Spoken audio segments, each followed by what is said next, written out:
Okay, I just picked up some pork from these guys in this boat. Here it is.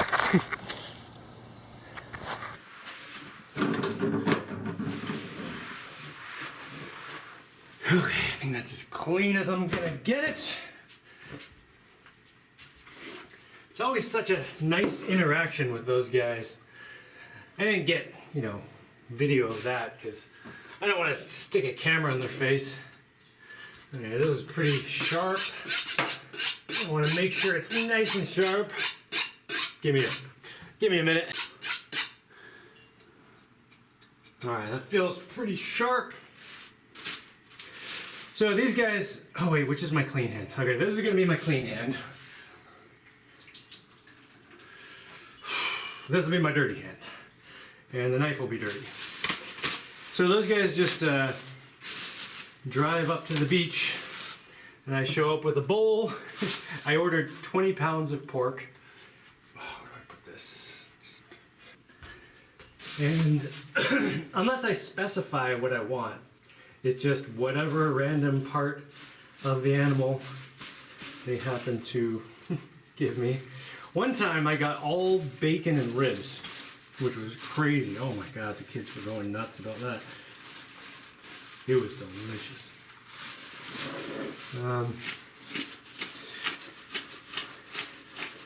This looks like a leg. I never really specify because it's all delicious. And these guys have a farm not far from here.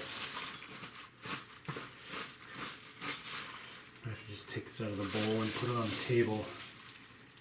Man, that's a big piece of meat.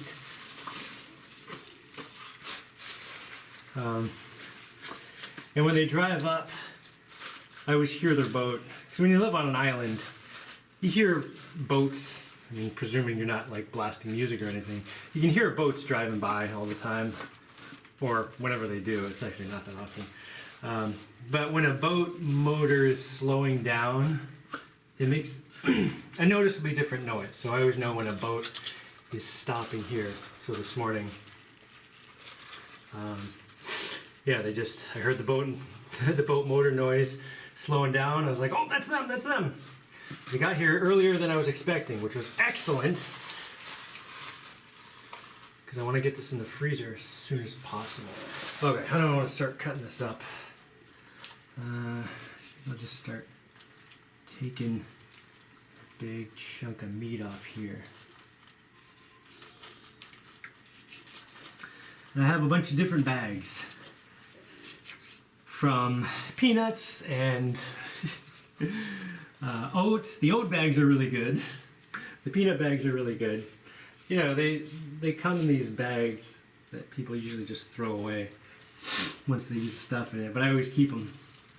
So I have a little pile of Ziploc bags there from various products. And, you know, they had food in them. And I wash them out. So that I can put, how much of this do I want to put in one bag? Oh, I don't want to make it too big. So basically I try to put, that is a lot of meat. Maybe I should put that in 2 bags. I try to get an amount of meat that's going to be one meal in each bag. That's pretty good. Here we go, we got an oats bag. Stick this in there. And I'll try to keep my clean hand from touching anything. Okay, bag number 1. Another oats bag.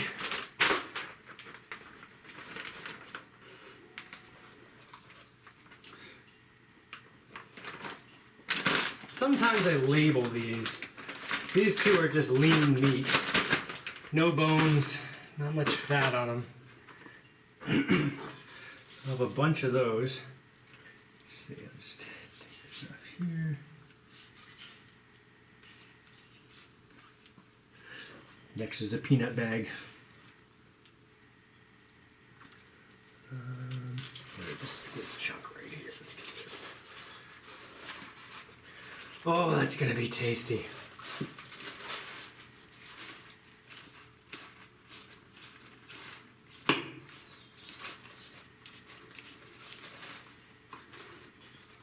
Alright, I'm up against a bone here, and I'll cut it off from the bone.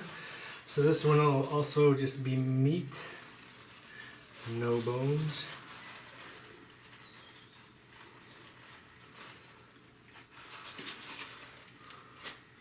It's a pretty good sized piece, I think.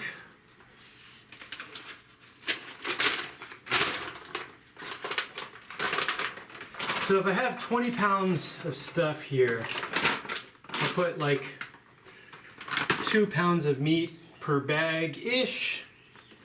And I won't end up with 10 bags because there'll be a bit of bones. And then the skin, I'll usually render that to get the fat out of it. Try to do that the same day.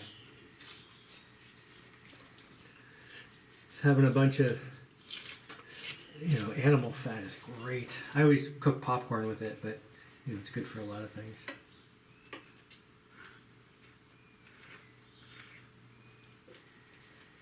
Yes, I eat all the animal fat.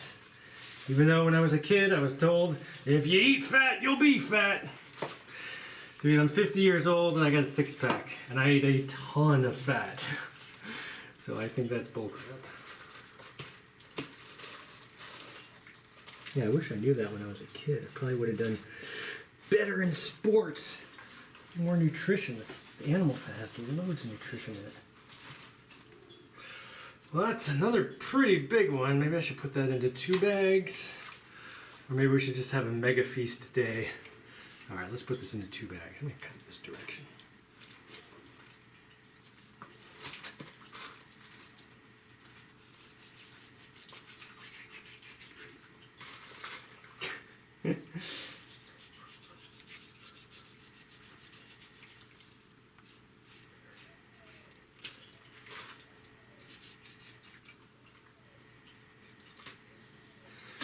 Good size. So's that one. That's a big bag.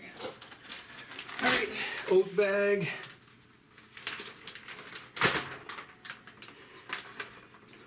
You always gotta smell them first. Just in case something got in there. You gotta smell them. Okay, it's 4. Oh, we got a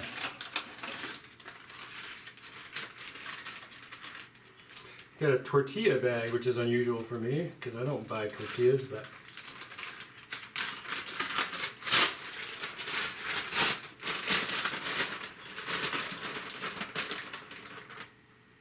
a bit of tortilla.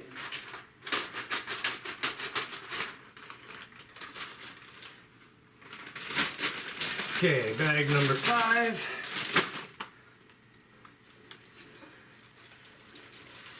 This big thing right here.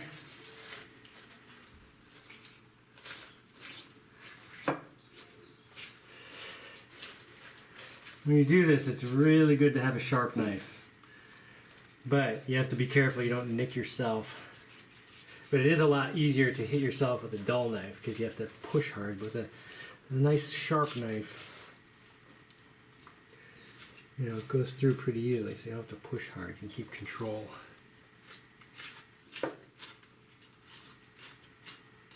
Alright, so a little more than that. 1.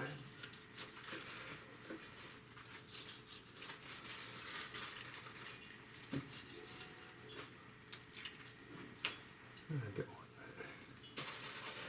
that. Ooh, nice piece. Cut the bone off there. If I do the work to get the bones out now, it saves a lot of trouble later. I can use the bones to make soup. Maybe I will do today.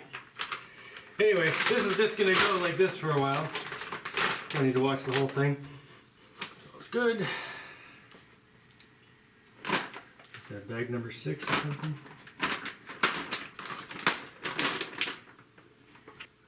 I'm getting mostly down to skin and bones. So smaller pieces I'm just filling in my bags. So when I originally put the meat in there, I'm sure it was less than 2 pounds. Let me get all the little bits at the end, fill in a little more.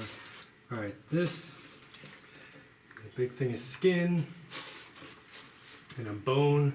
This is kind of at a point where, I mean, I can still get a little more off it, but you can put this in a pot and boil it and just eat that.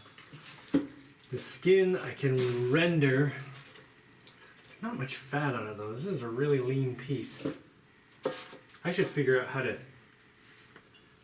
to tan this hide and use it for something. Because I always have these in the, like, usually what I do with the skin is I'll boil it for a while and then, you know, just cook it down, render the fat out of it and use the fat. And then the rest of the skin is just, you know, there's not much left after that.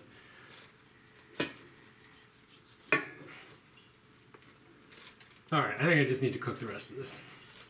That'll be today's soup or whatever you call it. These 7 bags need to go in the freezer. Hopefully I can fit them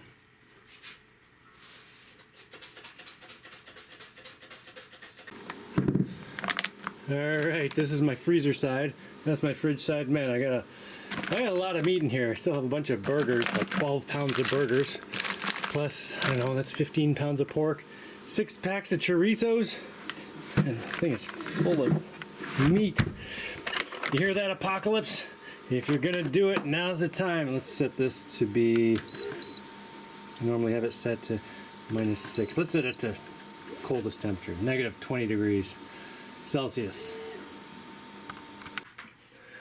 So that's how I get my meat out here on the island. And you know, it's kind of funny. When you're in a place with no infrastructure, life is supposed to be difficult and inconvenient and all this stuff, but I get meat delivered from a farm right to my beach, which is like 30 seconds walk that way. And it's fresh, cheaper than in the store. You know, we think we're making all these advancements with these big cities and all this complicated stuff, but man, I will take this over all that civilization anytime. Oh, and of course someone's gonna say, well, what about this unregulated meat? And what if it has all these germs and things in it? Who knows what sort of parasites? Dude, if you think you're getting better quality stuff from a factory farm,